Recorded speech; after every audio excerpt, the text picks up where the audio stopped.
everything's so different. Every house holds its own history. I used to wouldn't come on this street for a long time. How did you feel when you did?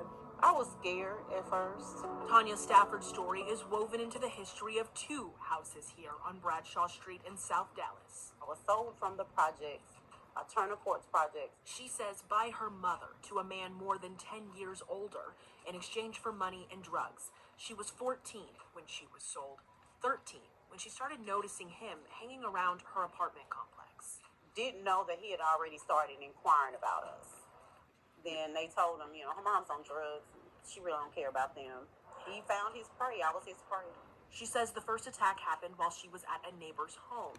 He was there too. She says she'd been given a wine cooler she thought was soda.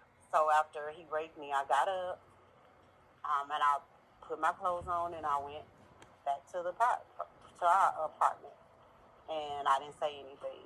Until she was pregnant. My daughter was born in 1988 in Mesquite Community Hospital. And you were 14. I was 14, getting ready to turn 15. Months later, her mother packed her things and told her she had to go live with her attacker. Took a deep breath, and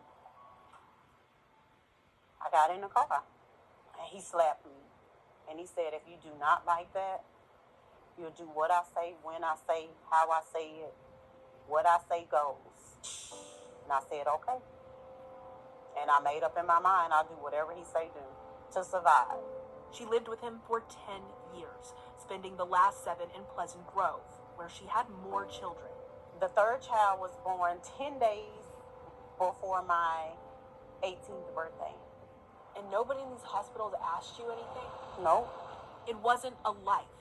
Raped all the time. Beat.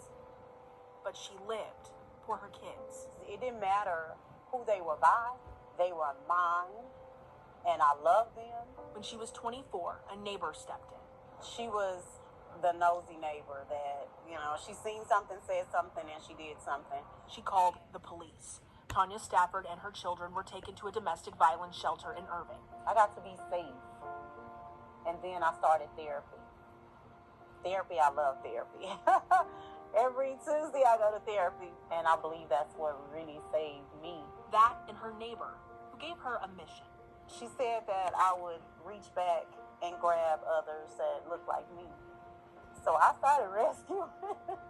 Tanya Stafford didn't have the word for what happened to her when she was 14, but her life and now her work has made her an expert on trafficking. When I come across girls that look like me, the forgotten girls, and when they say, Miss Tanya, thank you for coming.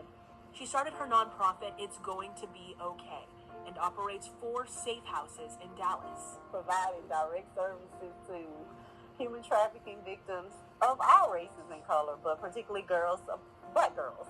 She survived this chapter. Not only am I surviving, I'm thriving.